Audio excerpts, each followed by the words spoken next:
president, my mentor at that time, a great teacher, and my friend, Yale Wishnick.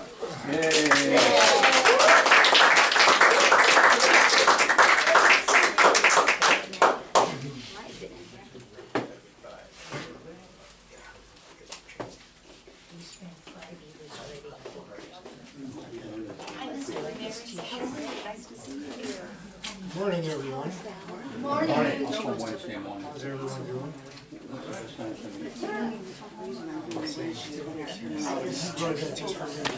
You need the mic. Get the mic, Dale. What's that? The mic. Use the mic? Yeah. I I can't hear haven't you. changed. Okay, is this better? Yeah. Okay. Let's see. First of all, I want to say a couple things and disclaimers and things of that sort, because I don't want anyone to get the wrong impression. I believe that President Trump is probably the best president we have ever had in the history of this country. Here, You know, obviously everyone in this room can remember all kinds of different things, different presidencies and all of that sort of things. You know, we think in terms of Ronald Reagan and what he did. But the reality comes down to it is that Reagan had some people around him that weren't great. That's part of the problem. The man wanted to do a lot of different things. If you read a lot of his words, his speeches, things of that sort, very, very consistent with the founding. He understood very carefully, very thoughtfully what this country was founded in. Unfortunately, he was around a bunch of bureaucrats, a bunch of consultants, politicians, who really were more instrumental in what they did. They basically say, well, if you do this, this will happen. If you do that, that will happen. And fortunately, Reagan ignored all of them in terms of the Berlin Wall, and certainly did you know, change history in a lot of ways. Trump has the great advantage, of course, of looking back at history and Reagan and things of that sort. Hi, Sue. I didn't see you. I'll introduce you a little bit. And fortunately learned a lot from his first term, which he had a lot of jerks around him. I mean, that's the only, and we saw that in terms of all of the horrible things that happened between his first term and that other guy in his second term, and all these people that knifed him in the back. And when we see what's going on with the war against Iran, this changes everything for this country, but most important, it also shows future presidents that if you have courage of your conviction, don't worry about what all these other folks say. When I saw, and all of you saw, the Arab countries, in a sense, basically join with Israel. I didn't ever think I'd ever see that. I'm sure a lot of you never, I don't think anybody ever thought we'd see that. Because historically, we've had presidents who, you know, they said to Israel, fight the war and then stop. And of course what that meant is, 4 or 5 years later, fight the war and then stop. And Trump, I believe, because he's a business person and understands the marketplace, realized that if you can get these countries to start focusing on their financial well-being, you can change everything. And that's what he's done. It's a marvelous thing. We only can hope and pray now that he continues and does not get waylaid, because no matter what he does, you and I know the media will constantly go against him. The Democratic Party is exactly what he said. They're crazy. They are just crazy. And worse than that, I don't believe anymore they're patriotic. I don't think they care anymore. And I think it goes for everybody except Fetterman. You know? That's it. So the reason I'm saying all this is because I don't want you to think that my opinion is such that because I believe we need to take a new approach, as described in my book, that it's anti-Trump. It is not. I believe that historically we needed Trump. The providence, God was there, and he's followed through. So with all of that said, this is a book that I've written, and I want to thank Kathleen, my wife, for allowing me to write that, because originally I said, well, I'm going to, you know, when I wrote this book, I remember speaking at a meeting of a club, Republican club in the Phoenix area, and that room had, oh, maybe a couple hundred people. And I said, oh, this is it. I'm going to sell this book. And as I started my presentation, right out of the chute, somebody stood up and said, how are you going to do it? You know, that's fine. A lot of talk. Yeah. How are you going to do it? Wow. And I, of course, in my mind, I said, well, I wrote all about that. I said, this is how you do it. But it didn't penetrate in any way, obviously, for that person. And once that person spoke, it became, you know, I organized them well against me. And I realized at that point, we really needed to have a clear blueprint. Simple, easy to understand, and redundant. In other words, it needs to repeat itself, because it's not complicated. So when I said to Kathleen, you know, I'm going to write this little tiny book, maybe 30 pages, 40 pages, on a guide, and she said, great, fine. She said, go ahead. And of course, after 3 years or so, this is what we have. I don't know if anybody in the room, after you read it, if you decide to read it, and I hope you do, thinks it's valuable or not. That's up to you. But it's from my heart, and it's from what I believe. And as Bobby knows, writing a book is not easy. And it's not been easy. And many, many rewrites. In fact, the last rewrite came with the horrible assassination of Charlie Kirk, which I have something in the back that I'll talk to you about. Now, the MAGA movement, and you say, well, MAGA 2.0, is that just clever? Maybe. Or is that just kind of a, you know, a silly play on words? Well, the MAGA 2.0, not only is it much more than a play on words, it's really designed to say that we need to flip the MAGA movement on its head. And the reasoning for that is that there's a paradox. Here we have a situation we call MAGA. And obviously it's about our country, making the country great. And then we have, as we've talked a few moments ago, and everyone in here, an extremely powerful president who basically says to Congress, well, fine, you don't want to do it, I'll do it. And fortunately for us, the things he wants to do, we like. But we also saw with the previous guy, he did a lot of things that we did not like. So the MAGA movement has a paradox. On one hand, we say, well, we want to make America great again, but the way that it's happening is through executive power. A powerful president. And that's contrary to our values and our beliefs as a founding. Because the president really, more than anything, was not supposed to be very powerful. Congress was the one that was supposed to really run the show. And we've seen what's happened there. So there's a major paradox. So I say we need to go MAGA 2.0.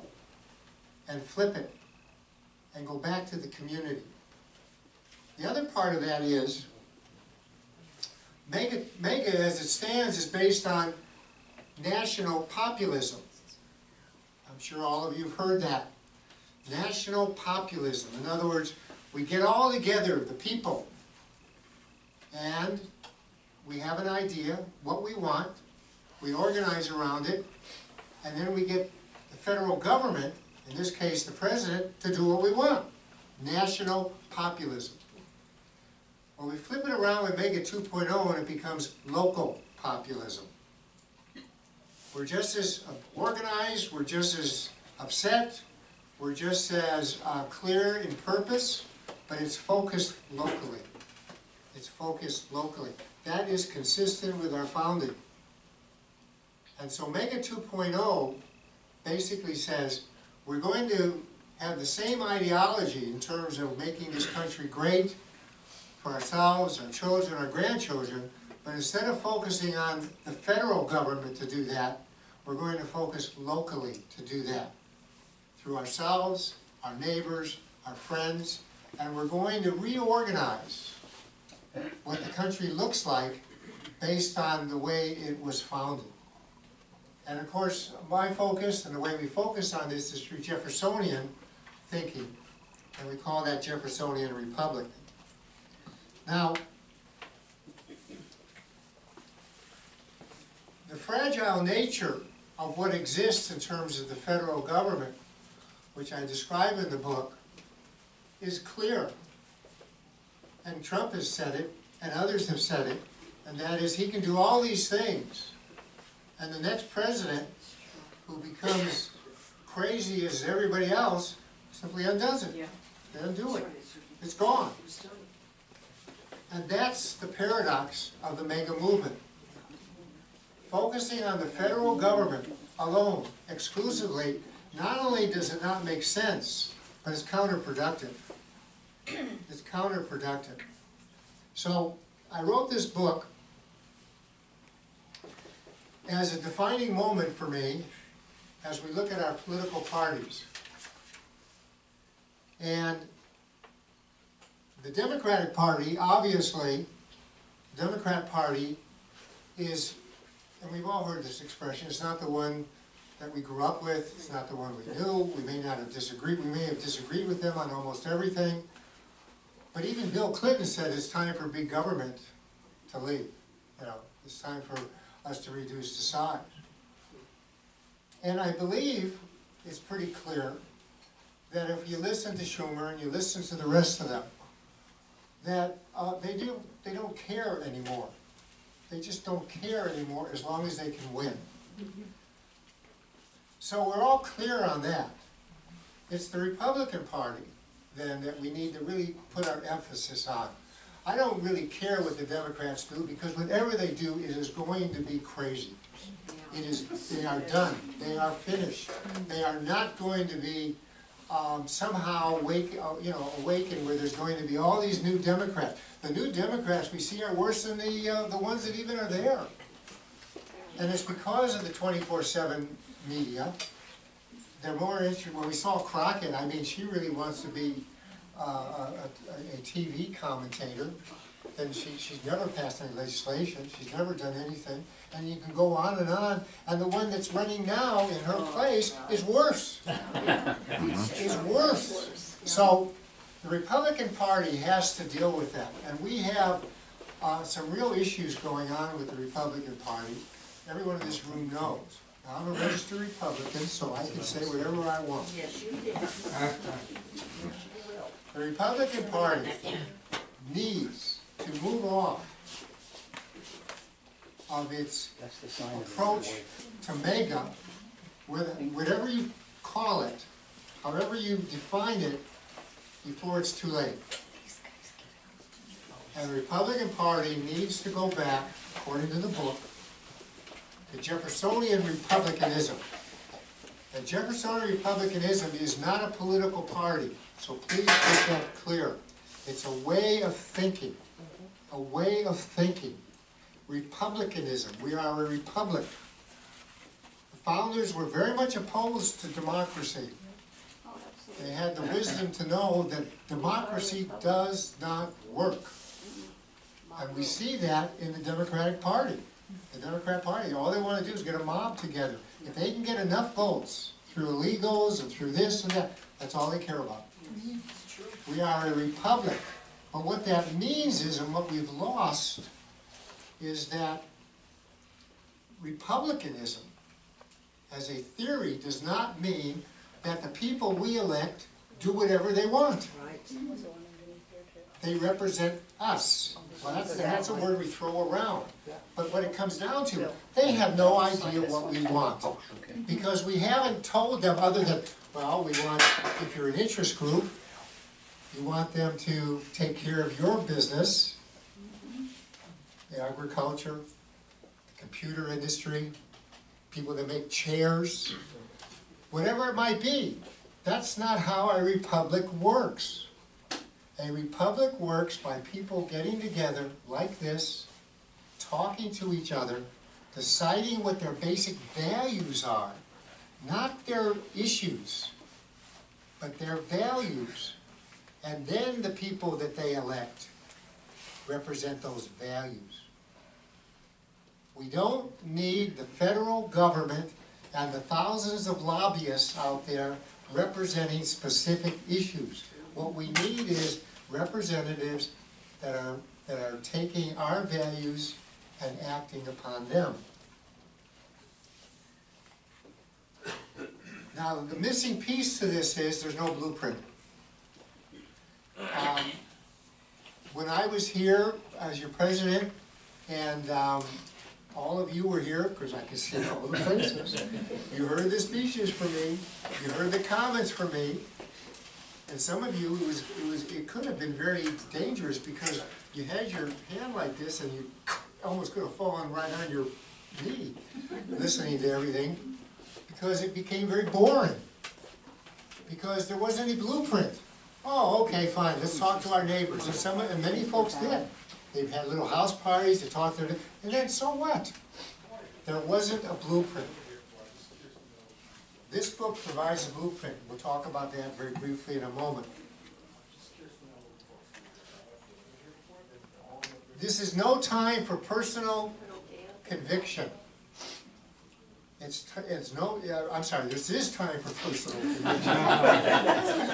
It's no time for ambiguity or some kind of ambivalence. We don't have a choice. Everything that you have worked for will be gone. It will be gone. Yes, it will. It's not a question of will it, it's just how long it's going to take. Everything. It's gone. And then the memories will be gone. And then with 24/7 media, historians that rewrite history, we won't even have existed. They'll write us out of existence. We're not even going to exist. It's gone. And so we have one obligation, and that really is seniors. And the reason for that is you have the wisdom, you have the experience, but most of all, you have the time. The book provides blueprints on how to do that, and how to organize. I want to show a quick little video here. It's about 2 minutes that summarizes the book for you. And Eileen, I need a lot of help, as a lot of people in this room know. I don't want to touch that TV. What's that? This is your I know. So we want to go to YouTube, and then I have the email, or the URL. Oh no, what did I just do?